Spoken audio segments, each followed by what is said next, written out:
Alléluia. Bolingo olakisi ngai, olakisi ngai yawe o. Bolingo olakisi ngai yawe o. Otalisi ngai na mokili ezalaka te o. Na mokili namona te o. Bolingo bolingo papa bolingo. Bolingo olakisi ngai. Bolingo otalisi ngai Yesu. Na mokili ezalaka te o. Na mokili namona te o. Bolingo bolingo papa bolingo. Yesu bolingo Yesu bolingo. Yesu bolingo bolingo papa bolingo. Yesu bolingo.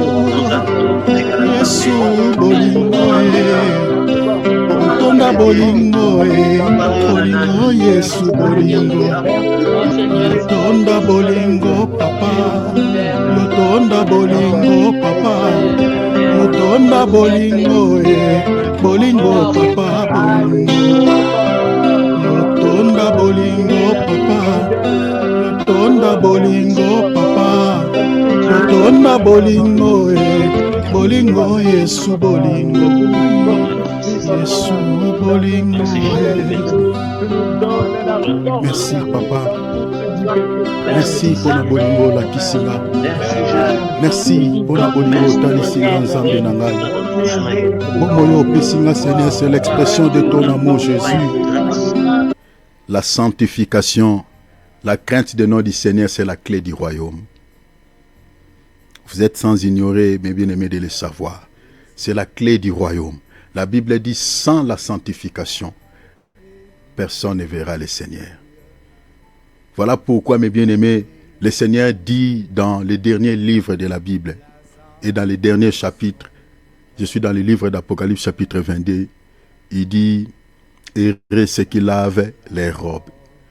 Le Seigneur sait que nos robes vont de plus en plus devenir sales, vont toucher des saletés. Mais le Seigneur nous apprend ici dans ce passage de pouvoir laver, nettoyer nos robes. C'est-à-dire, le Seigneur nous apprend, parce que la robe ici, c'est les œuvres. Lorsque nous pratiquons de mauvaises œuvres, mais bien aimés, nous devenons sales aux yeux de Dieu. Mais lorsque nous sanctifions nos œuvres, nous devenons propres aux yeux de Dieu. C'est ça la robe. Pour ceux qui veulent les passages, je suis dans Apocalypse, chapitre 19, versets 7 à 8. L'habit dans la Bible représente les œuvres. Ça peut représenter les œuvres sales, ça peut représenter aussi les œuvres pures. Donc une robe sale, c'est les œuvres impures. Une robe propre, c'est les œuvres pures. Rappelez-vous de Zacharie, plutôt de ce prophète de Dieu dans le livre de Zacharie chapitre 4, Josué. Le Seigneur explique l'habit sale qui était sur son corps comme étant l'iniquité, comme étant le péché. Vous voyez, l'habit sale, c'est l'image de l'impureté. Alors l'habit blanc ou l'habit propre, c'est l'image des œuvres propres, des œuvres justes. Alors le Seigneur dit, heureux ceux qui lavent les robes. Le Seigneur sait qu'avec ce corps corruptible, nous avons pas mal de faiblesses dans ce corps. Il arrivera un moment que nous trébuchions. Mais le Seigneur nous apprend, lorsque vous vous rendez compte que vous vous êtes déjà écarté du droit chemin, revenez vite. C'est ça ce qu'il dit à l'Israël. Revenez à moi et je reviendrai à vous.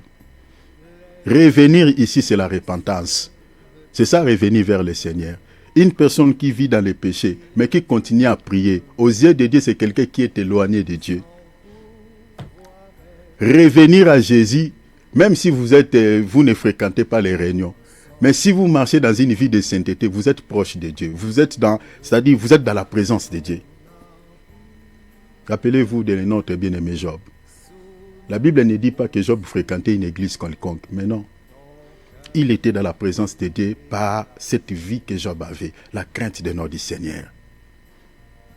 si vous demeurez dans une vie de pureté, c'est-à-dire cette vie-là, c'est-à-dire c'est comme si vous rendez tous les jours un culte à Dieu, un culte voilà, que Dieu aime. C'est-à-dire votre esprit dégagera tout le jour un parfum de bonne odeur aux yeux de Dieu. Parce que votre corps est le corps est le temple du Saint-Esprit. Voilà pourquoi, bien-aimés, vous devez toujours s'examiner tous les jours. En tant qu'enfant de Dieu, il faut toujours s'examiner. Si tu te rends compte que tu avais trébuché, tu avais commis un péché, tu dois directement dire, n'attendez même pas que, même si tu te retrouves dans les chemins, si tu te rends compte là, répands-toi directement. N'attendez pas que tu retournes d'abord à la maison. Parce que l'enlèvement peut avoir lieu à tout moment. Le jour de l'enlèvement, il y a certains chrétiens qui se trouveront dans les lieux de travail, qui se trouveront dans les voyages, qui se trouveront en train de marcher dans la route. C'est-à-dire nous devons mener une vie de pureté partout. Si tu te racontes même en cours de route que tu avais fait quelque chose qui n'était pas bien, répands-toi là. Alors nous devons nous repentir. Pourquoi? C'est la clé du royaume. Mais bien aimé, si on n'a pas la crainte des noms du Seigneur, c'est comme si toi-même tu as jeté la clé que Dieu t'avait donnée. C'est-à-dire si tu jettes ta clé et tu n'auras pas l'accès au royaume. Et détenir la clé, c'est lorsque vous avez une vie de sainteté. Sans la sanctification, personne n'entrera au ciel. Personne ne verra le Seigneur. Le Seigneur dit, errez ceux qui ont le cœur lavé, ceux qui ont le cœur pur. Or, ce qui rend nos cœurs purs, c'est la parole. Jean chapitre 15, verset 3. Le Seigneur dit, vous êtes déjà pire à cause de la parole que vous écoutez. C'est-à-dire la mise en pratique de la parole de Dieu, c'est ça ce qui nettoie nos cœurs. Quand on met la parole de Dieu en pratique, ça sanctifie nos cœurs. Alors répands-toi. Le Seigneur peut revenir après ce programme, qui sait? Les signes qui annoncent son retour sont accomplis. De tel que nous sommes là, l'enlèvement de l'Église peut avoir lieu à tout moment. Répentons-nous, s'il vous plaît. Prions au nom de Jésus. La vie chrétienne se résume de ces deux éléments majeurs. Il y a aussi d'autres éléments qui entourent la vie chrétienne, mais il y a deux éléments majeurs. Si tu perds ces deux éléments, c'est fini. Donc tu n'es plus chrétien même, tu n'es plus chrétien. La parole et la prière. La vie de méditation et la prière. Ce sont ces deux éléments majeurs qui font que nous soyons chrétiens. Un chrétien qui ne prie pas, un chrétien qui ne médite pas sa Bible, il n'est pas chrétien. Même s'il dit chrétien, il est chrétien de nom. Un chrétien qui n'a pas la connaissance de son Dieu, de son papa, il n'est pas un chrétien. Et tu n'as même pas la vie. Parce que la vie passe par la connaissance. Osée 4,6 dit, le peuple périt par faute de connaissance. La mort dont Osée parle, c'est la mort éternelle. Si vous n'avez pas la connaissance de la parole de Dieu, vous n'avez pas la vie. En d'autres termes, vous n'avez jamais été chrétien, vous étiez païen. C'est toi qui croyais être chrétien, mais tu étais païen. Un chrétien, c'est quelqu'un qui possède la vie de Christ. C'est quelqu'un qui vit selon le Seigneur. C'est quelqu'un qui a la connaissance de la parole. C'est quelqu'un qui a un temps, qui donne un temps au Seigneur, qui prie. Ça, ce sont ces deux éléments majeurs. Après, il y a d'autres éléments qui entourent la vie chrétienne, mais ça, c'est déjà capital. Si vous avez une vie de prière intense, les 24 heures que Dieu vous donne, vous consacrez aussi un temps à la prière. Les 24 heures que Dieu vous donne, vous consacrez aussi un temps à la méditation. Ah, là, vous êtes chrétien. Mais il arrive des fois, il y a beaucoup de chrétiens qui se disent chrétiens, mais qui n'ont pas ces deux vies. Si tel est le cas pour toi, tu dois réparer. Tu dois demander au Seigneur, Seigneur, moi je suis chrétien. C'est-à-dire, je dois avoir un temps avec toi. Un chrétien ne peut pas finir son 24 heures sans parler avec son Dieu. Tu es quel genre de chrétien? La Bible dit prier sans cesse. Toi, tu peux terminer les 24 heures, tu n'as pas prié. Tu es quel genre de chrétien? Tu es quel genre? Tu n'es même pas chrétien. Un chrétien ne peut pas finir les 24 heures que Dieu lui donne dans la distraction, dans la chair. sans la prière. Priez sans cesse, c'est écrit. 1 Thessaloniciens 5, 17. Luc 18, verset 1. Jésus a dit, priez et ne point se relâcher. Donc si vous avez la vie de prière, c'est ça être un chrétien. Si vous avez la vie de lire la Bible pendant la journée, c'est ça être un chrétien. Amen, amen, amen. Si vous avez perdu ces deux éléments, demande à Dieu. Ou si vous n'avez pas vraiment cette habitude, mais demande à Dieu, Seigneur, moi je suis chrétien. C'est-à-dire, je dois lire ma Bible. Je dois avoir un temps avec toi. Alors demande à Dieu que le Seigneur te donne la vie de prière. La prière ne soit pas un corvée, mais ça soit ta vie. Quand on parle, on dit la vie, c'est-à-dire, regarde tout autour de toi pendant la journée, tout ce que tu fais, ça fait partie de ta vie. Tu te laves, tu brosses les dents, tu fais ceci, tu fais... Ce sont des choses que tu fais tous les jours. C'est ça, ça fait partie de ta vie. La vie de prière doit être pareille. Ça fait partie de ta vie. La vie de la parole doit être aussi ta vie. Tous les jours, tous les jours. Que ce livre ne s'éloigne point de ta bouche. La Bible dit, médite-le occasionnellement. Amen, amen. Hein? Amen, amen, amen. Mais non, vous ne pouvez pas dire amen. Que ce livre de la loi ne s'éloigne pas de ta bouche, médite-le occasionnellement, vous dites amen. Mais non. Médite-le occasionnellement. Ce n'est pas ce qui est dit. Médite-le jour et nuit. C'est ça ce qui est dit.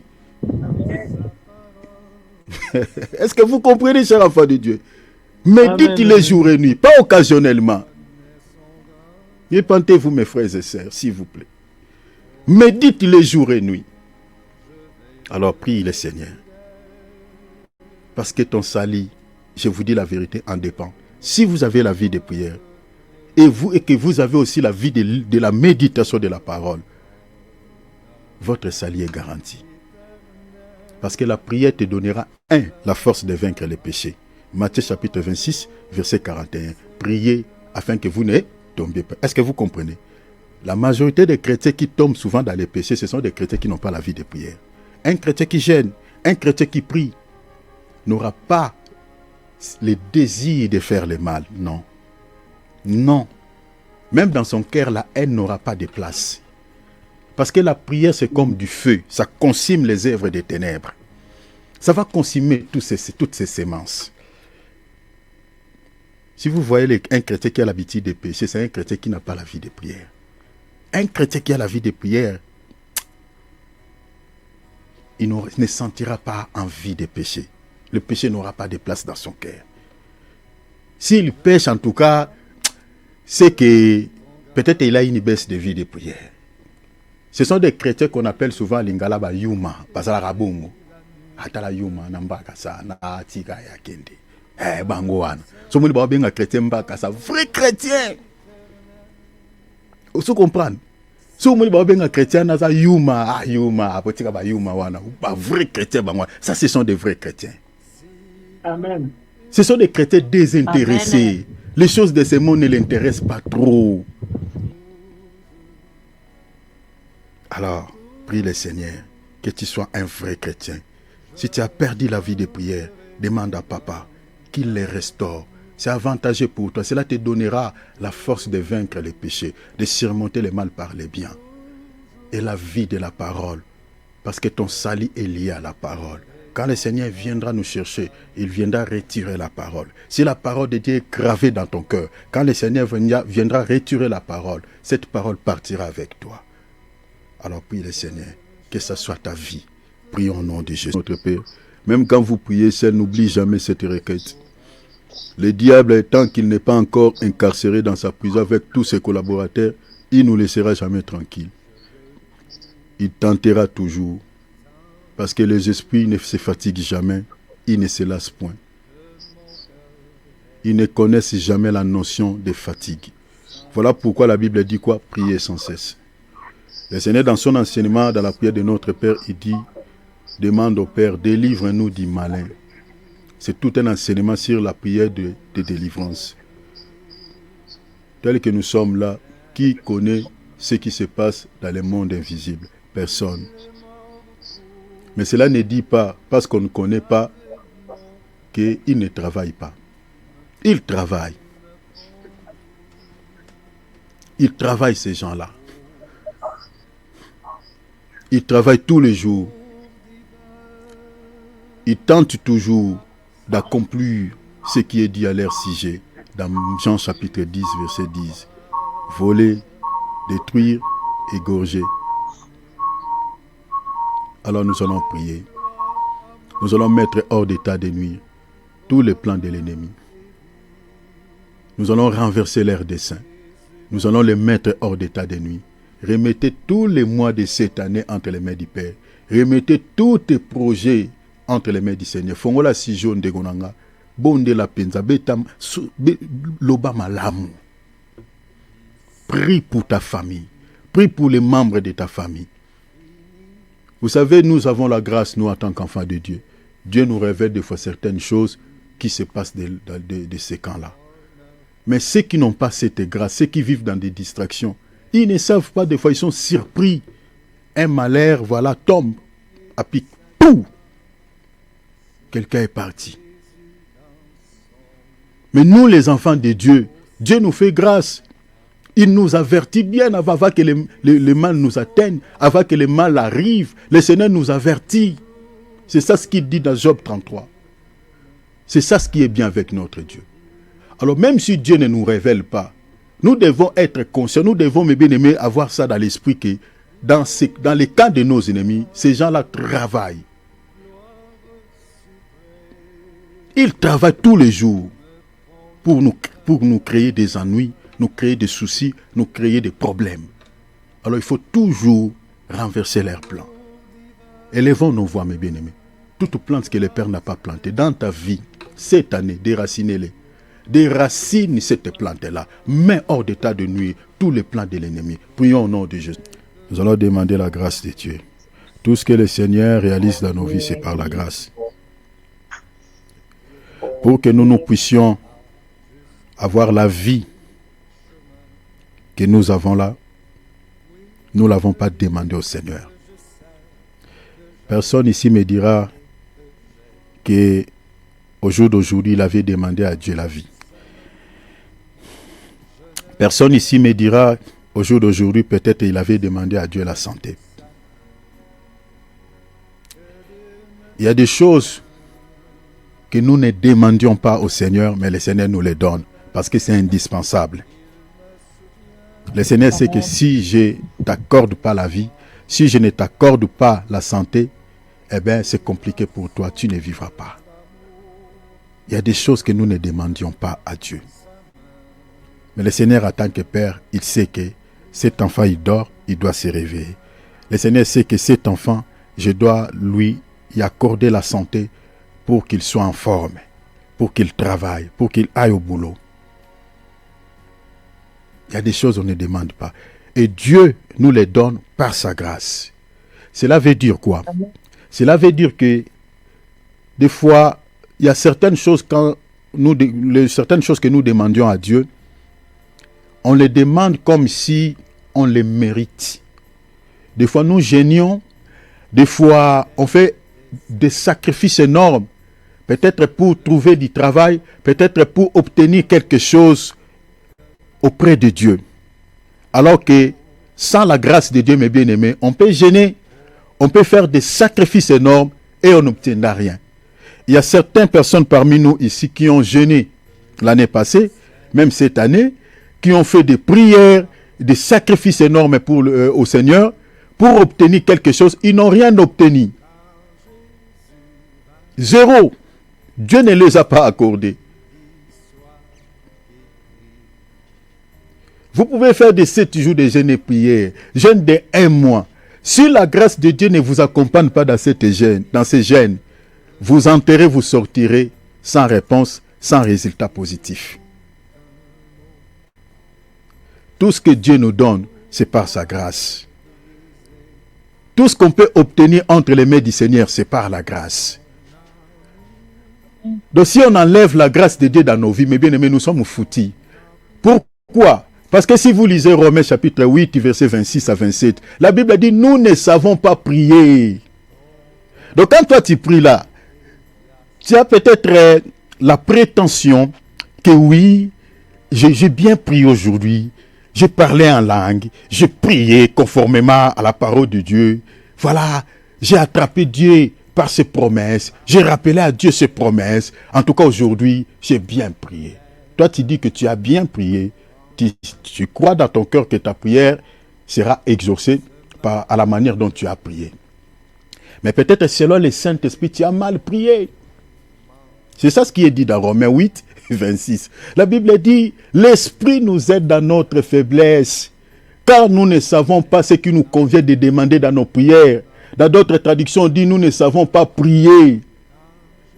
La raison pour laquelle la Bible dit, l'Esprit intercède par des soupirs inexprimables à notre faveur. Celui qui sonde le cœur connaît quelle est la pensée de l'Esprit. La Bible dit, car c'est selon Dieu qu'il intercède en faveur des saints auxquels nous sommes. On ne connaît pas prier, on ne sait pas prier. La raison pour laquelle, quand vous êtes en train de prier, mes bien-aimés, tu ne peux pas finir de prier sans demander la grâce de Dieu. Dis, Seigneur, je ne compte pas sur les sacrifices que je fais. Je ne compte pas sur le jeûne que je suis en train de faire. Parce que je sais que, Seigneur, sans la grâce, je peux gêner, Seigneur, la chose que je suis en train de te demander, tu ne me le donneras pas.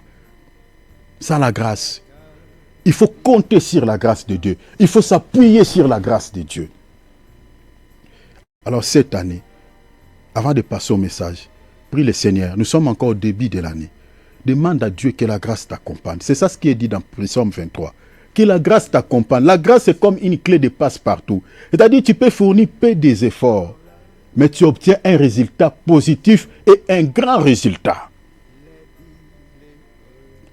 Donc demande la grâce de Dieu. Je sais que tu as des projets, tu as des programmes, tu as des choses que tu veux réaliser, concrétiser cette année. Alors demande suffisamment la grâce de Dieu. Dis, Seigneur, que ta grâce surabonde dans ma vie. Pourquoi la grâce? Parce que même si tu ne vis pas bien, parce que avec ce corps, des fois on peut trébucher. Mais si la grâce de Dieu est avec toi, le Seigneur te bénira. Parce que la Bible dit, là où le péché abonde, la grâce fait quoi? Surabonde. Parce que tu es après tout enfant de Dieu, tu es chrétien. Il peut t'y arriver que tu trébiches. Mais cela ne dit pas que tu es devenu païen. Ça arrive, ça peut arriver. Tu peux trébicher à cause de la faiblesse de ce corps. Mais cela n'enlève pas l'identité d'être un enfant de Dieu en toi. Maintenant, si la grâce de Dieu t'accompagne, même s'il arrive des fois que tu trébiches par ton langage, par ton comportement, quelqu'un t'a énervé et tu as mal répondu à quelqu'un. Mais si la grâce est avec toi, la grâce de Dieu va surabonder sur ce mal. Ça c'est Dieu. Ça c'est le Seigneur. Alors demande que la grâce t'accompagne. Je ne dis pas pour autant que tu pêches volontairement, je n'ai pas dit ça. Je sais que tu es chrétien, tu marcheras dans la crainte de notre Seigneur.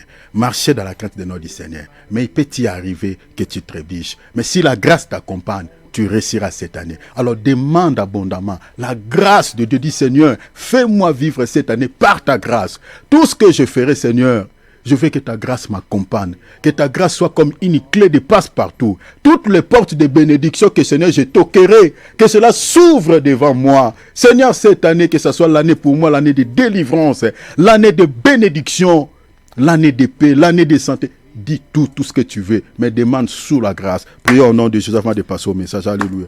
Père, on peut mettre nos micros en mode silencieux pour écouter ce que nous sommes en train de dire. Voilà.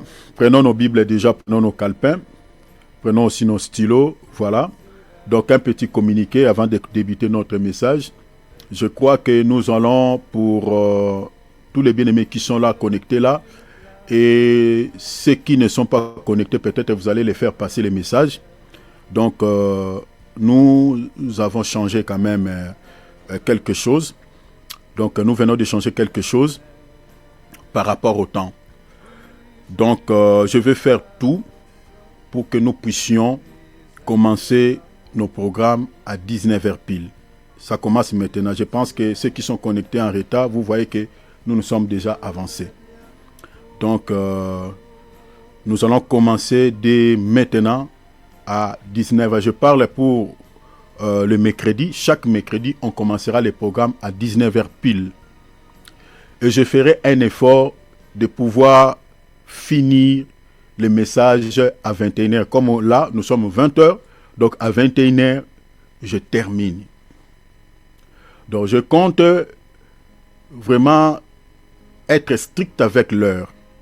Donc si vous vous êtes connecté en retard, peut-être que vous n'allez pas assister à l'intercession, vous allez peut-être assister au message.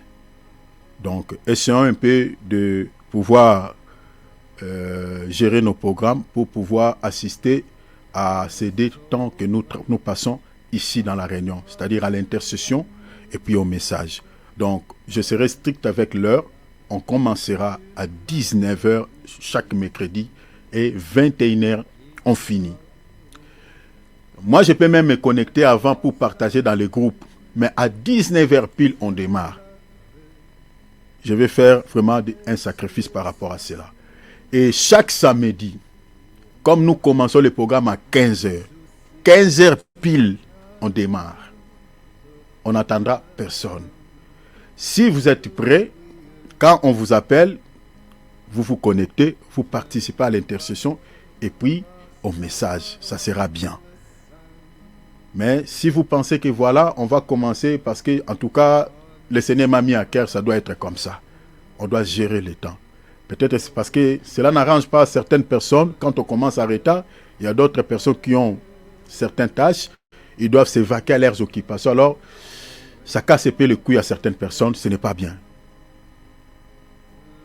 Alors, on doit être strict avec l'heure. 15h chaque samedi, on démarre.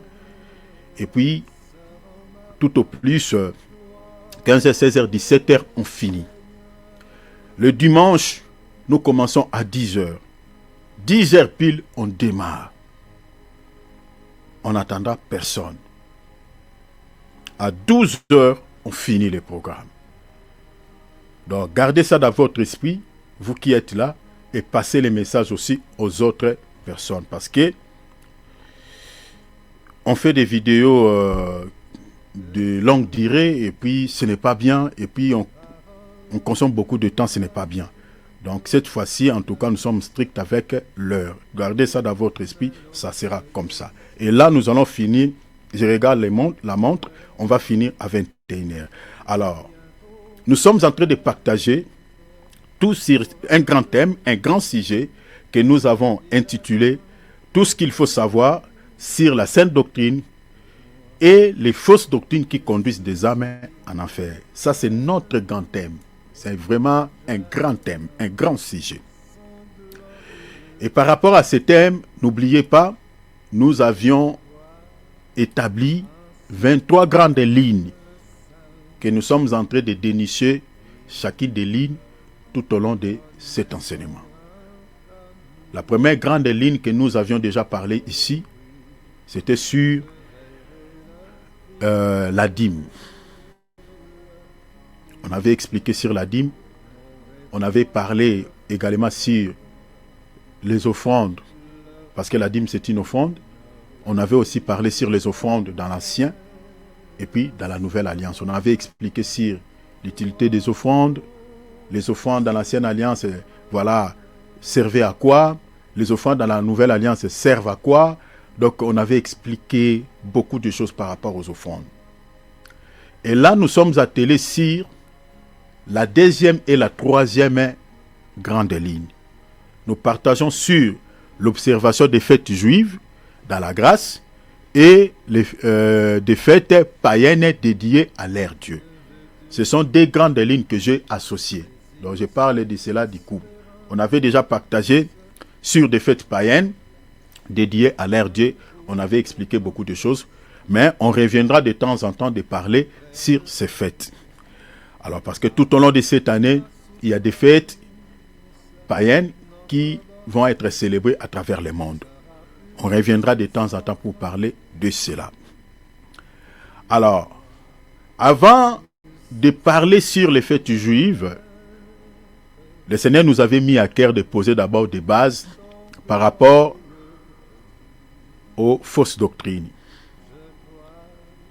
Nous sommes en train de partager sur les 4 piliers principaux de fausses doctrines véhiculées par des ouvriers trompeurs, par les faux prophètes. Parce que vous ne pouvez pas comprendre le fait juif dans la grâce si vous ne comprenez pas d'abord ce que nous sommes en train de poser comme des jalons par rapport à cette thématique. Parce que les faux prophètes sont en train de créer pas mal de problèmes avec des enseignements que les apôtres et les prophètes nous ont transmis. Ceux qui doivent être plutôt enseignés, ils ne les enseignent pas. Et ceux qui ne peuvent pas être enseignés, c'est ça ce qu'ils enseignent. C'est ça les faux prophètes. Alors ici nous sommes en train d'étudier sur les 4 piliers qui caractérisent les fondements des fausses doctrines. Le Seigneur nous avait aidé de pouvoir comprendre un peu cette thématique dans certaines dimensions. Retenez déjà le texte central qui nous retrace les 4 piliers principaux des fausses doctrines véhiculées par les faux prophètes opposés à la saine doctrine.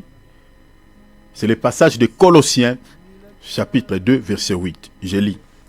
Prenez garde que personne ne fasse de vous sa proie. J'avais longuement expliqué ici pourquoi l'apôtre Paul est en train de nous mettre en garde par rapport à ce qu'il veut dire. Il dit, attention, ne devenez pas une victime.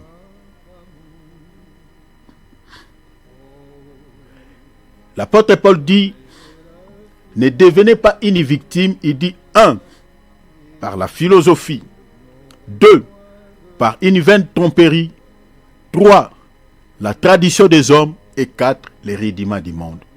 Retenez ces 4 éléments principaux qui caractérisent les fondements des fausses doctrines ou des enseignements fallacieux propagés par des faux prophètes. Tout ce qui est, l'apôtre Paul a dit ici, si vous entendez un faux prophète prêcher, vous allez voir ça. Il ne vous présente pas la parole, il vous présente la philosophie. La philosophie, c'est-à-dire l'intelligence humaine. Il ne vous présente pas la pensée de Dieu, mais sa pensée, ses raisonnements. Ils vous trompent dans leur message. Ils ne vous disent pas la vérité. Oh, tu vois, le Seigneur m'a dit que non, il faut sceller cette prière par une offrande. Mensonge. Si vous vérifiez dans la Bible, cette pratique chez les apôtres, vous ne les trouverez pas. Que l'apôtre Paul ou l'apôtre Pierre priait pour quelqu'un et il demande une offrande pour sceller cette prière, afin que Dieu exauce cette prière. Il n'y en a pas, ces modèles, il n'y en a pas. Si un chrétien désire de son propre gré de bénir l'homme de Dieu après avoir prié pour lui avec une offrande d'action de grâce, il n'y a aucun problème. Mais l'homme de Dieu, avant de prier pour quelqu'un, tu ne peux pas lui réclamer une offrande d'action de grâce ou de sceller cette prière par une offrande. Ces modèles ne cadrent pas avec les fondements bibliques. C'est ça ce que nous appelons la tromperie. Il vous trompe. Il vous trompe d'une manière ou d'une autre. Attendez, vous allez comprendre, c'est deuxième pilier. Troisième pilier, la tradition des hommes. La tradition des hommes ici, nous parlons de dogmes. Attendez, quand on arrivera là, on va vous expliquer ça. Dans beaucoup des églises dites chrétiennes, des assemblées de ismes et de istes, vous trouverez ça, des traditions des hommes. Ce n'est pas la parole de Dieu qui dirige ces assemblées, ces communautés, mais ce sont des traditions établies par des humains, des dogmes, des liturgies qui gouvernent ces communautés. Donc si vous venez travailler dans ces assemblées, si vous ne respectez pas ces dogmes, ces liturgies établies par eux-mêmes, eh bien, vous n'allez pas travailler avec eux. Quand on arrivera là-bas, on va vous expliquer cela à long et à large. Les rudiments du monde. Il vous présente plus les choses de la terre. les choses de ce monde que la parole de Dieu. Le message est centré plus sur la chair et non sur la spiritualité. Les choses terrestres, les choses de ce monde. Les mariages, vous ne mangez pas bien, le Dieu maman, le Dieu du social, les rudiments du monde. Est-ce que vous comprenez?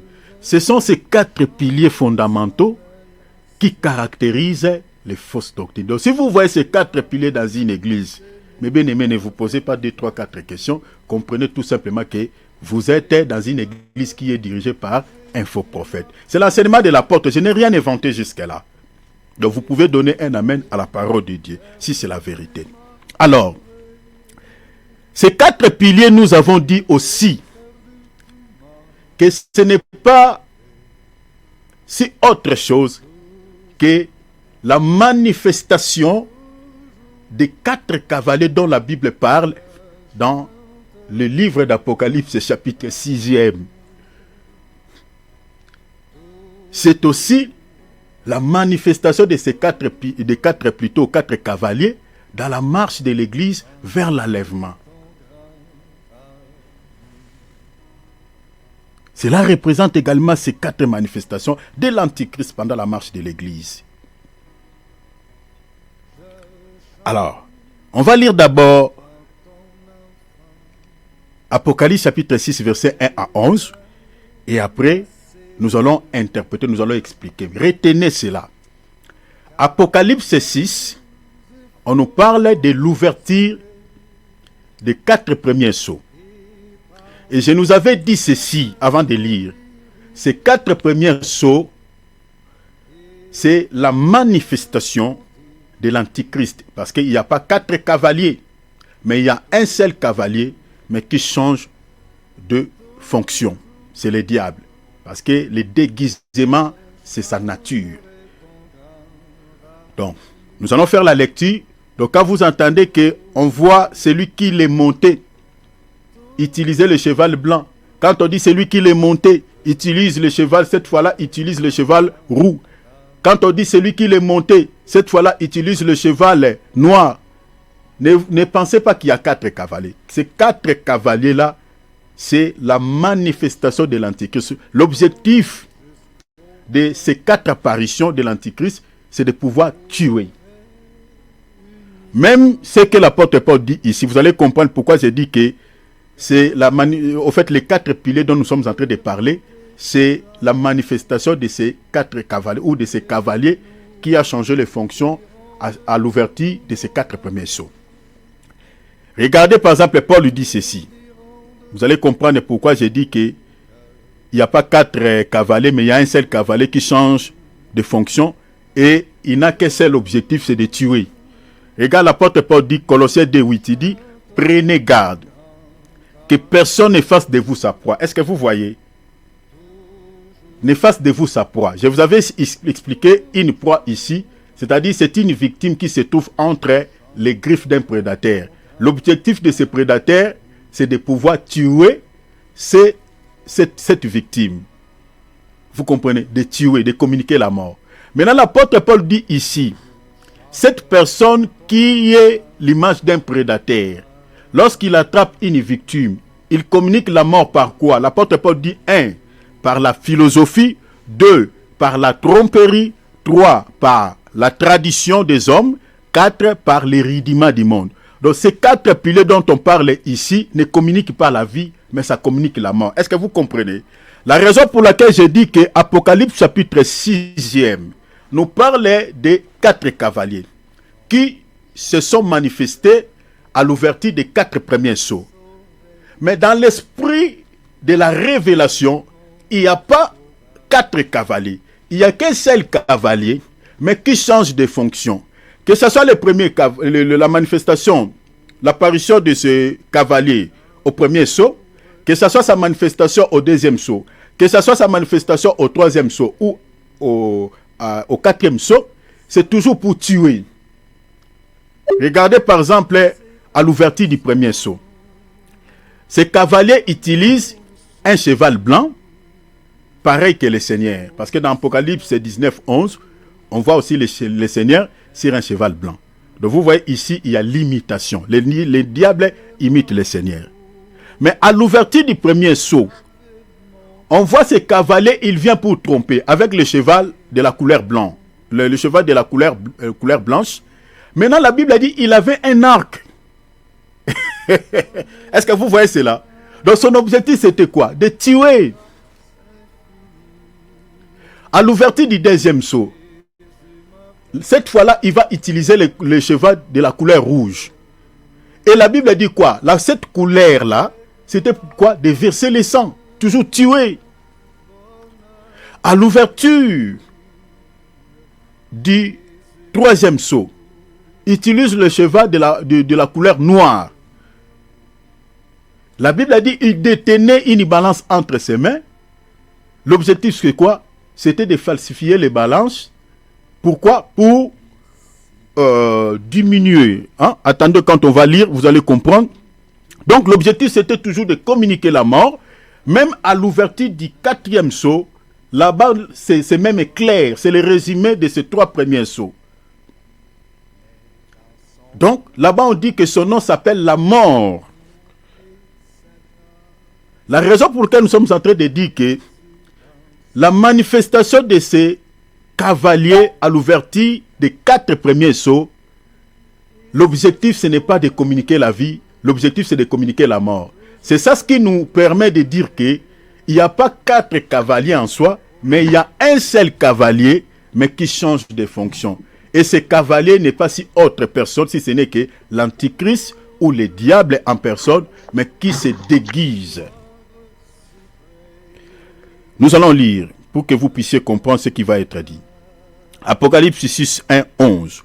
Je regardais quand l'agneau ouvrit un de sept sceaux et j'ai entendu l'un des êtres vivants. Suivez-moi ici très bien parce que j'expliquerai la manifestation aussi de ces quatre êtres vivants. Vous voyez, nous avons la manifestation d'un cavalier à l'ouverture des quatre premiers sceaux. Nous avons quatre cavaliers, retenez ça comme ça d'abord, quatre cavaliers. Nous avons aussi quatre êtres vivants. Alors, vous allez remarquer que l'apparition de ces cavaliers à l'ouverture des quatre premiers sceaux, nous voyons également la manifestation des êtres vivants à l'ouverture de ces quatre premiers sceaux. Suivez d'abord la lecture et nous allons expliquer les choses par rapport à ces passages. La Bible dit ceci. L'un des quatre êtres vivants qui disait comme d'une voix de tonnerre, viens. Et je regardai et voici un cheval blanc. Celui qui les montait avait un arc. Une couronne lui fut donnée et il partit à vainqueur et pour vaincre. Verset 3. Quand il ouvrit le second sceau, j'entendis le second être vivant qui disait, viens. Verset 4. Et il sortit un cheval roux ou rouge. Celui qui les montait reçut le pouvoir d'enlever la paix de la terre afin que les hommes s'égorgeassent. S'égorgeassent les uns les autres. Et une grande épée lui fut donnée. Vous voyez toujours, c'est la mort. Et quand il ouvrit le troisième sceau, j'ai entendu le troisième être vivant qui disait, viens. J'ai regardé et voici paru un cheval noir. Noir, c'est les ténèbres, c'est l'obscurité, c'est l'ignorance, comme je vous avais expliqué. Celui qui les montait tenait une balance dans sa main. C'est une balance falsifiée, trafiquée. Et j'ai entendu au milieu des quatre êtres vivants une voix qui disait, une mesure de bleu pour un denier et 3 mesures d'orge pour un denier. Mais ne fais point de mal à l'huile et au vin. Et quand il ouvrit le quatrième sceau, j'ai entendu la voix du quatrième être vivant qui disait, viens. Et je regardais, voici Paris, un cheval d'une couleur pâle ou verdâtre. Et celui qui les montait se nommait la mort. Et le séjour des morts l'accompagnait. Le pouvoir leur fut donné sur les quarts de la terre pour faire périr les hommes par l'épée, par la famine, par la mortalité et par les bêtes sauvages de la terre. Verset 9. Quand il ouvrit le cinquième sceau, j'ai vu sous l'autel les âmes de ceux qui avaient été immolés à cause de la parole de Dieu et à cause des témoignages qu'ils avaient rendus. Verset 10. Ils criaient d'une voix forte en disant, jusqu'à quand, Maître saint et véritable, tarderas-tu à juger et à tirer vengeance de notre sang sur les habitants de la terre? Verset 11. Une robe blanche fut donnée à chacun d'eux, et il leur fit dit de se tenir en repos. Les versets disent l'ouverture du 5e sceau, c'est ça ce qui explique la manifestation des 4 premiers sceaux. Cela explique quoi? Cela explique que l'ouverture des 4 premiers sceaux, nous disons que c'est la manifestation de l'Antichrist de manière partielle au temps de l'Église. Retenez ça, n'oubliez pas, ce n'est pas la manifestation totale. L'Antichrist se manifeste pendant cette période de manière cachette, de manière mystérieuse. On ne les voit pas. Mais ceux qui accomplissent son programme, ce sont les séjours des morts qui l'accompagnent. Parce que l'apparition du 4e cavalier ou du 4e sceau, cela c'est le résumé en fait du 1er sceau, 2e et 3e sceau. Parce qu'il n'y a qu'un seul cavalier comme nous venons de dire. Parce qu'à l'ouverture du 1er sceau, lorsque ce cavalier s'est manifesté, on n'a pas donné son nom. À l'ouverture du 2e sceau, on ne nous a pas donné son nom. À l'ouverture du 3e sceau, les noms de ces cavaliers étaient toujours cachés. Mais c'est à l'ouverture du 4e sceau, on nous révèle maintenant l'identité de ces cavaliers qui changent de fonction, qui changent de chevaux. On nous donne son nom. On dit son nom s'appelle la mort. Donc c'est-à-dire à partir du 1er sceau, lorsqu'il s'est apparu pour la première fois, son objectif c'était toujours de tuer parce qu'il avait un arc. À l'ouverture du 2e sceau, la Bible a dit il a utilisé le cheval de la couleur rouge. L'objectif c'était quoi? Toujours que les hommes s'égorgeassent, de tuer. Donc c'est-à-dire, c'est l'être vivant qui a la face de l'aigle, qui nous révèle l'identité de ces cavaliers, qui nous révèle son nom. Hein, vous comprenez l'aigle, j'avais expliqué ici. L'être vivant qui a la face de l'aigle ici, c'est l'esprit, c'est la révélation. Vous comprenez, c'est la prophétie. Est-ce que vous comprenez? C'est la prophétie. Parce que l'aigle est un oiseau qui a une vision de loin. Il peut monter dans l'espace et voir sur la terre ce qui se passe sur la terre. Donc vous voyez ici, c'est l'aigle qui nous aide. C'est l'être. Donc c'est lui qui nous a aidés de pouvoir reconnaître l'identité de ces cavaliers qui changent de fonction à partir du 1er sceau jusqu'au 4e sceau. Voilà pourquoi dans une bonne église, il faut qu'il y ait aussi des dons de révélation. Parce que s'il n'y a pas de dons de révélation, vous allez donner des postes, des tâches, des postes clés de l'église aux sorciers. Vous voyez? Eh bien oui. Parce que si vous n'avez pas les dons de révélation, c'est compliqué. Il faut que l'aigle soit là. Il faut que l'être vivant qui a la face de l'aigle puisse être aussi dans une église. Parce que c'est lui qui peut vous aider. Parce que lui, il connaît les gens. Il peut dire à toi, l'homme de Dieu, attention, ne donnez pas ce poste à cette maman-là. Ne donnez pas ce poste à ce papa-là. C'est un agent que l'ennemi a envoyé dans cette église. Il faut qu'il y ait l'aigle. L'être vivant qui a la face de l'aigle. Parce que lui, il a une vision de loin. Il connaît l'identité de chaque être humain. Dans une bonne église, il faut qu'il y ait des temps de révélation. C'est cet être vivant qui a la face de l'aigle qui nous a aidés de reconnaître ces cavaliers à partir du 1er sceau jusqu'au 4e sceau qui changent de chevaux. Il dit attention, c'est lui, son nom s'appelle la mort. Et puis il ne travaille pas seul. Le séjour des morts l'accompagne. Rappelez-vous dans Matthieu chapitre 16, Jésus dit, je bâtirai mon église et les portes de séjour des morts ne prévaudront jamais contre elle. Est-ce que le Seigneur parlait des portes de séjour des morts dont on appelle Hadès ou Sheol? Nous disons non. Le Seigneur parlait des hommes Il parlait des faux prophètes qui ne communiqueront pas la vie dans leur message, qui entraîneront des milliers d'âmes en enfer, qui ont une mission de pouvoir tuer, qui ont une mission de pouvoir communiquer la mort et non la vie. Un faux prophète, c'est un séjour des morts. Voilà pourquoi, mes bien-aimés, si tu reconnais que le serviteur de Dieu qui vous donne la parole est un faux prophète, il faut le fuir comme de la peste. Il faut le fuir. Qui m'a le coronavirus, l'Ebola. Amen, amen. Parce que son objectif, ce n'est pas de vous communiquer la vie, c'est de vous tuer. Entraîner votre âme en enfer. Les cavaliers ici, qui changent de fonction, c'est l'Antichrist, mais qui travaille dans les mystères selon 2 Thessaloniciens, chapitre 2, lisez à partir du verset 7. La Bible dit, le mystère de l'iniquité agit déjà.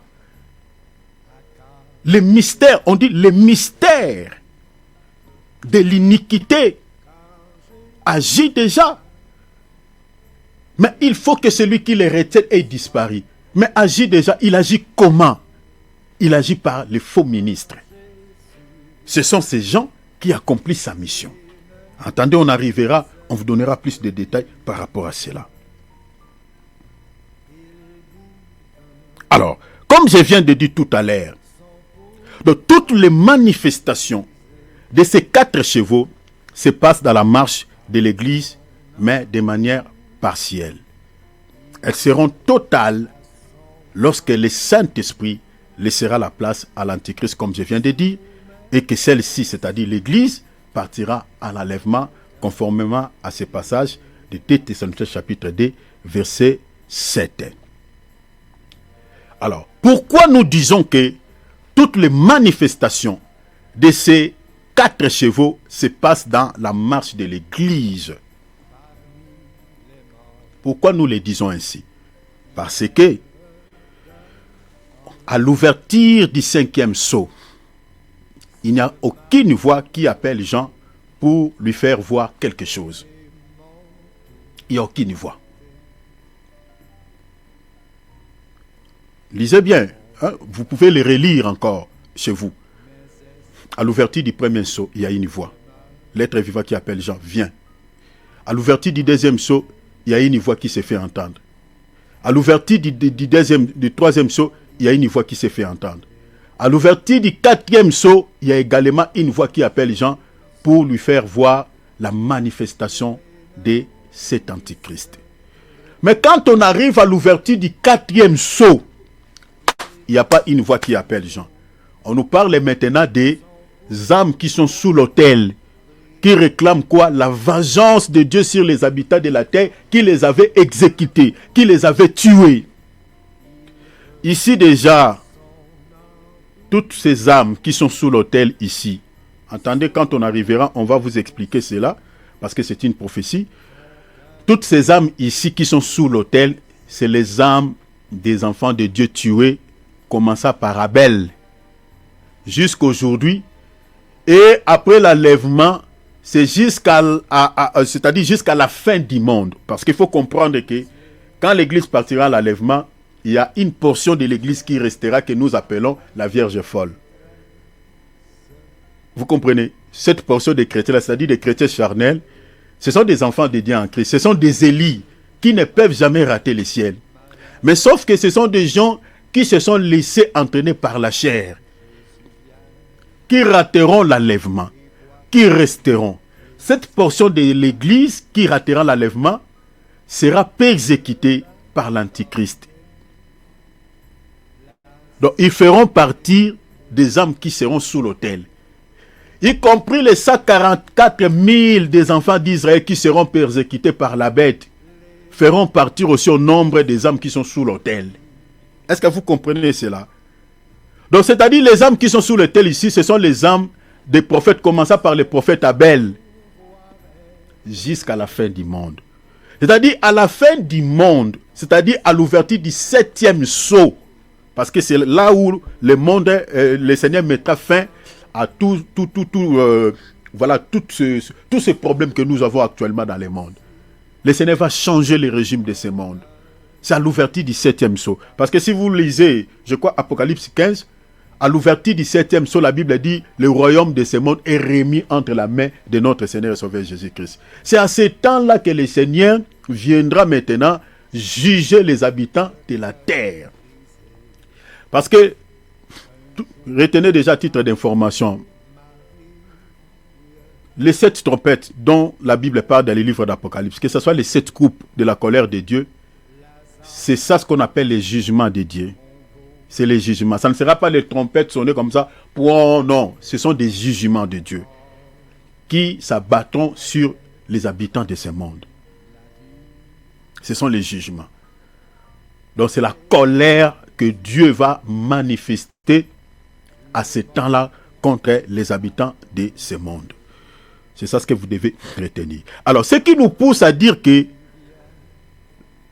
les 4 premiers sceaux se manifestent de manière partielle à ce temps ici, c'est le 5e sceau. Parce que là-bas, il n'y a plus une voix. Alors, vous allez remarquer que dans ce passage d'Apocalypse chapitre 6, on nous parle des 4 cavaliers, on nous parle également des 4 êtres vivants. Je nous ai dit tout à l'heure que la manifestation de ces cavaliers, qui est un seul cavalier, mais qui se manifeste de manière, c'est-à-dire à chaque ouverture l'ouverture du sceau, il se manifeste, c'est-à-dire il s'est manifesté à 4 reprises. C'est ça ce qui explique les 4 piliers que j'ai dit tout à l'heure qui caractérisent les fausses doctrines. C'est le fondement des fausses doctrines. C'est le fondement des doctrines sataniques. Le chiffre 4, parce que le diable est singe Dieu. Le diable marche. C'est pour cela ici, vous voyez que nous avons 4 cavaliers, nous avons aussi 4 êtres vivants. Cela explique quoi en gros? Donc si vous n'avez pas le discernement, bien aimé, Dieu ne vous fait pas grâce. Reconnaître une église véritable à ce temps ici, c'est difficile. C'est très difficile. Parce que le Seigneur utilise le cheval blanc. Le cheval blanc, ici, la couleur blanche, c'est la couleur de la lumière, c'est la lumière. C'est-à-dire, le Seigneur Jésus-Christ nous donne un évangile authentique, un évangile pur. C'est ça ce qui explique la lumière. C'est ça ce qui explique la couleur blanche. Lisez même, je crois, Genèse chapitre, 40. Vous allez voir dans le rêve des Panétiens. Vous allez voir que tous les pains qui étaient sur ces 3 corbeilles, c'était des pains blancs.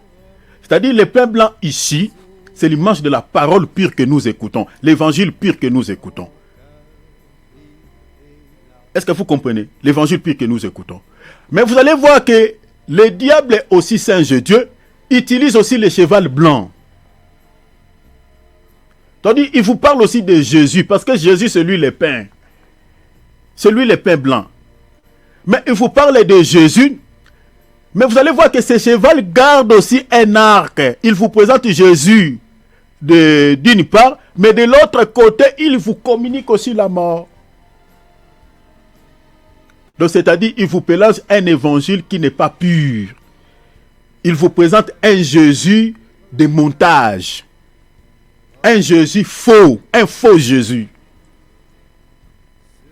C'est ça le déguisement de l'ennemi. C'est pour cela que l'apôtre Paul dit dans 2 Corinthiens chapitre 11 verset 13, il dit quoi? Ces hommes-là, ces apôtres-là, ce sont des ouvriers trompeurs.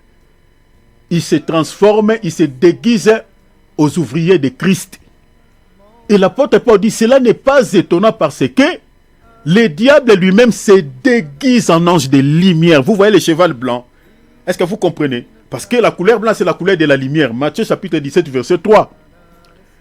Donc, le diable se déguise en ange de lumière. C'est ça la manifestation de ces cavaliers à l'ouverture du premier sceau, utilisant le cheval de la couleur blanche.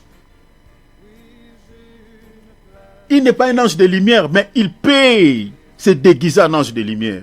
Se déguiser en ange de lumière ici, c'est-à-dire il vous présente un évangile aussi, on parle aussi Jésus. On chante aussi Jésus. C'est ça même ce qui est dit dans Matthieu chapitre 7, verset 15. Ils viennent en voie en vêtements de brebis. Vêtements de brebis là, c'est ça la couleur blanche.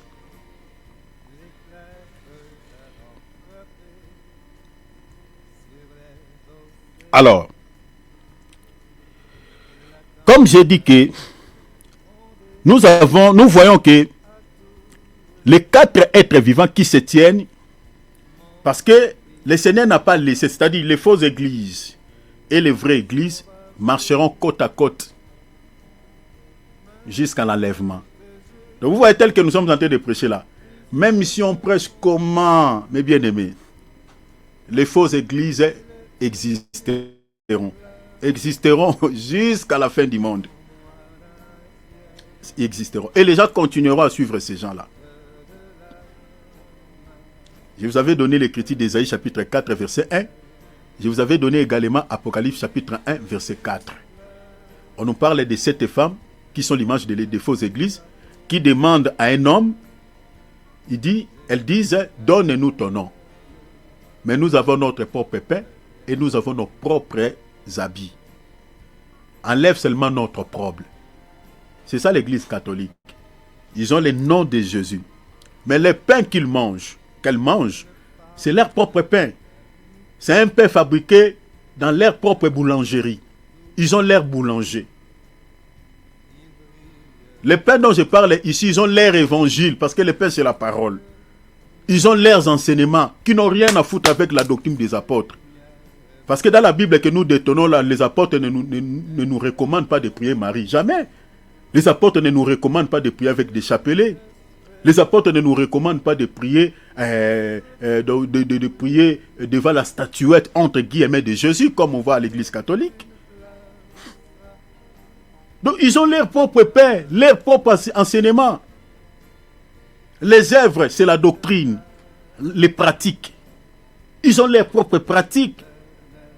Nulle part dans la Bible, vous allez voir, on parle des Névèmes. Les cultes des morts. Avec des bougies, tout ça. Nulle part. C'est ça, ce sont ces femmes-là. Et ça, j'ai parlé de l'église catholique, les témoins de Jéhovah y compris, les Tata Wanda y compris. Il y en a tant d'autres. Et certaines églises dites de réveil, les églises de réveil, font partir aussi certaines églises. C'est pour ça que je vous avais dit ici, il faut vérifier l'enseignement, bien-aimé. Donc nous sommes en train de faire ce travail pour vous ouvrir les yeux, de reconnaître le vrai et le faux ministre de Dieu. De reconnaître les vraies églises et les fausses églises. Parce que c'est lié à votre salut. Si vous priez dans une église qui n'est pas de Dieu, qui n'appartient pas au Seigneur, vous êtes dans une salle d'attente qui vous prépare pour l'enfer. C'est ça l'objectif de ce programme. La raison pour laquelle vous voyez ici, à chaque manifestation de ces cavaliers, de ces 4 cavaliers, retenez ça d'abord comme ça, vous voyez que le Seigneur n'a pas laissé son église sans la révélation. Il y a aussi les 4 êtres vivants qui se tiennent face aux 4 cavaliers pour protéger l'église. Est-ce que vous voyez ça? La raison pour laquelle Jésus a dit dans Matthieu chapitre 16, verset 18, « Je bâtirai mon église et les portes de séjour de mon ne prévaudront jamais contre elle. » Pourquoi? Parce que l'église de Dieu est bâtie sur le roc, sur le pétra, en grec. Vous voyez? Parce qu'il a dit à Pierre, tu es Pétros, petite pierre. Mais sur ce pétra, il dit, tu es Pierre, petite pierre, Pétros, sur ce pétra, je bâtirai mon église. Donc sur les rocs. Si vous lisez Matthieu chapitre 16, verset 18, le Seigneur parle des 2 types de pierres. Si vous lisez ça en grec, vous allez voir, on parle de Pétros, petite pierre, et Pétra qui est la grosse pierre, les rocs. Donc les rocs ici, c'est le fondement de l'église. C'est ça l'image des 4 êtres vivants. Attendez, tout à l'heure, je vais vous expliquer ça. C'est ça le fondement de l'église. C'est ça ce qui soutient l'église. Le Seigneur a dit quoi? Que ce soit les torrents, que ce soit la pluie, que ce soit la tempête, cette maison qui est bâtie sur les rocs ne tombera jamais. C'est-à-dire les portes de séjour des morts viendront comme la pluie, viendra comme la tempête, viendra comme, je ne sais pas, comme les torrents. L'église qui est fondée sur les rocs, sur les pétras, sur les 4 êtres vivants ne chutera jamais, ne tombera jamais, ne sera jamais affectée par les fausses doctrines véhiculées par les faux prophètes. Est-ce que vous voyez cela? C'est ça, les 4 êtres vivants. Leur manifestation dans la marche de l'église, quand le cavalier, pendant que ce cavalier est en train de travailler. La véritable église ne sera jamais séduite par les fausses doctrines.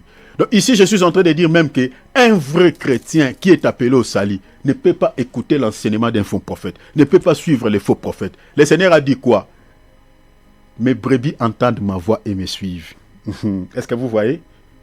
Une brebis, il connaît la voix de son maître. Il connaît la voix. Il ne peut pas suivre un autre berger.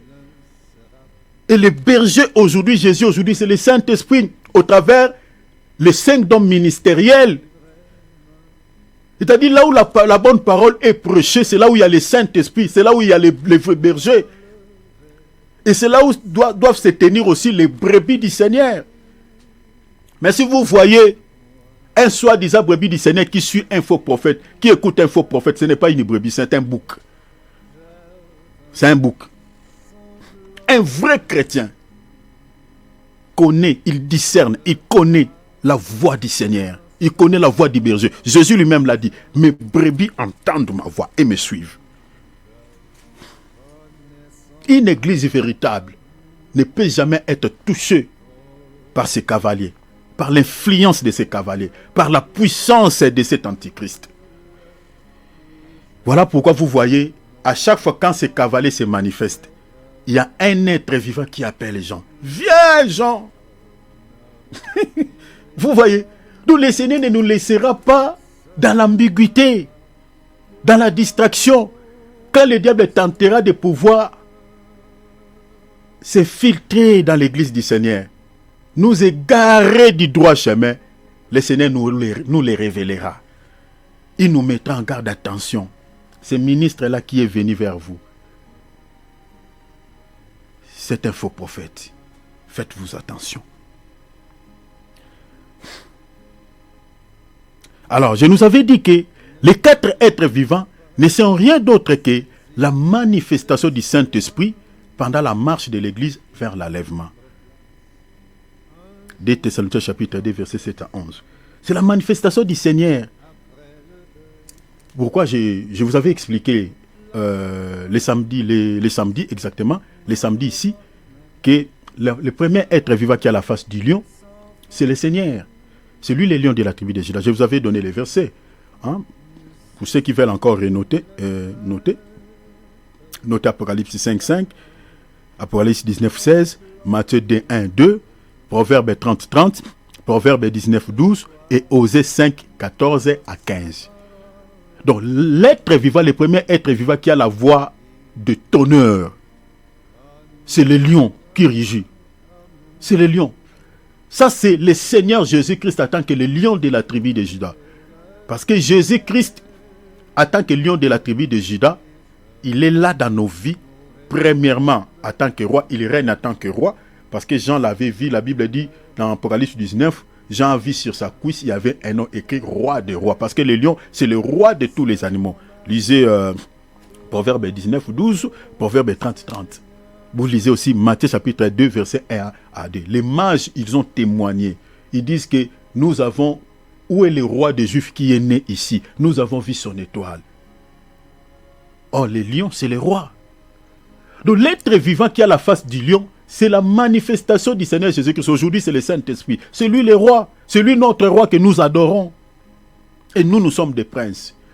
Mais Jésus-Christ aussi en tant que roi, en tant que lion plutôt, il combat pour nous. Parce que quand Jésus combat le diable pour nous, il ne combat pas comme un lion. Parce que s'il combat comme un lion, le diable va les tuer. Mais il combat en tant que le roi, en tant que le lion de la tribu de Juda. C'est comme ça que Jésus combat tous les sorciers qui nous cassent les couilles. En tant que lion.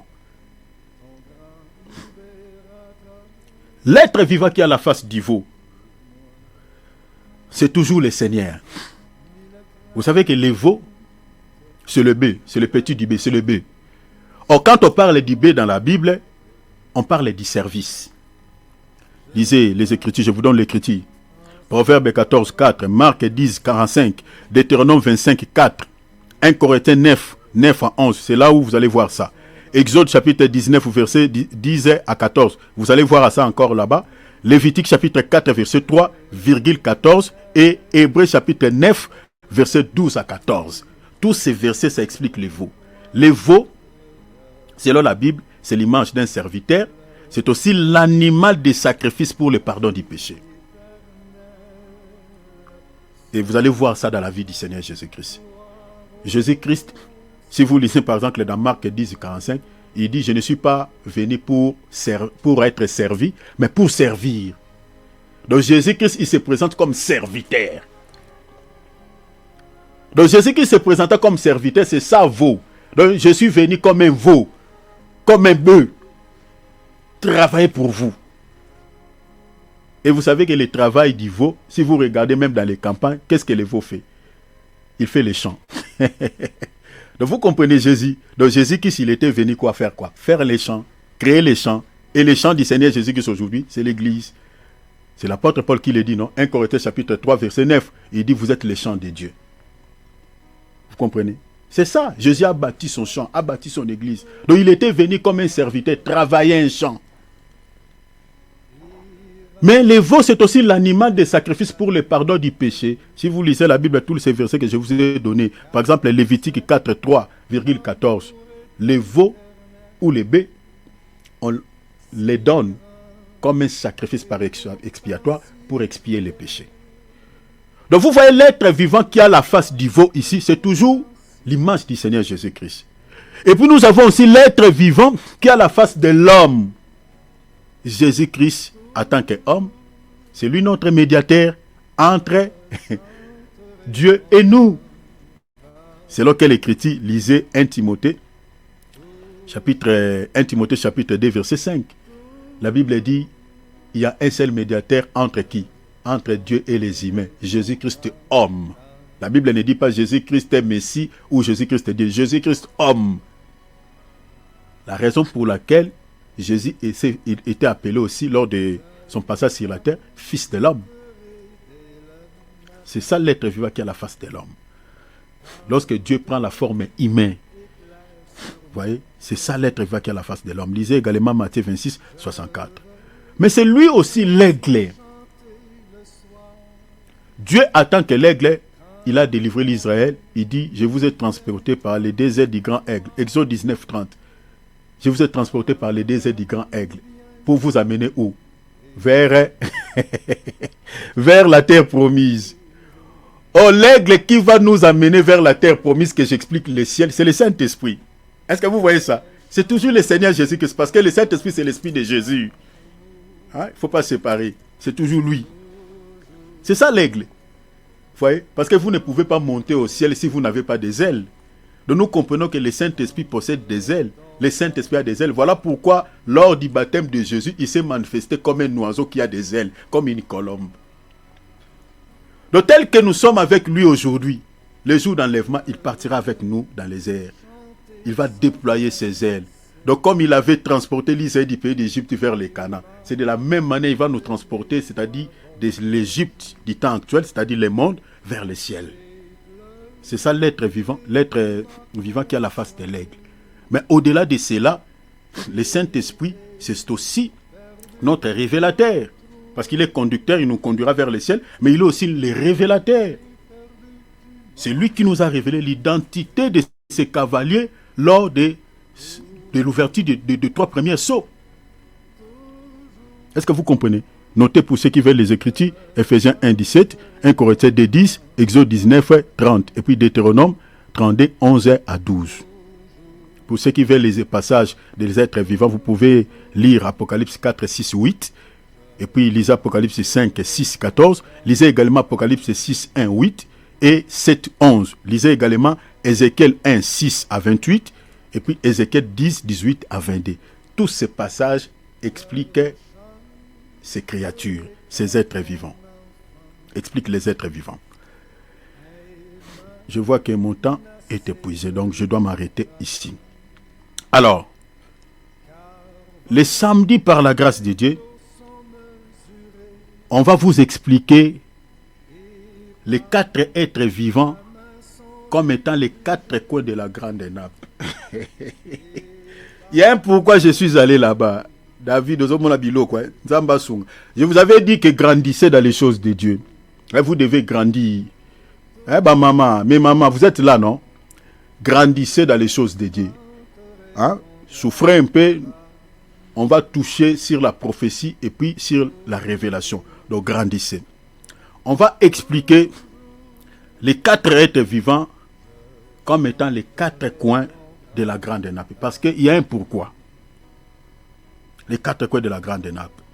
Et on expliquera encore les 4 êtres vivants comme étant également les fondements de la sainte doctrine qui protègent l'Église contre les 4 piliers de fausses doctrines véhiculées par les faux prophètes. On va expliquer ça. Je vous donnerai des textes noirs sur blanc. Vous allez voir ça, il n'y aura même pas à négocier.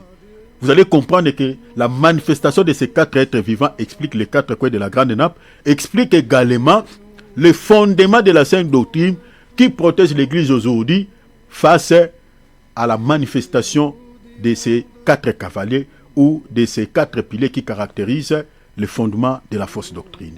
Donc on s'arrête par là. Alors on va prier. Amen, amen, amen.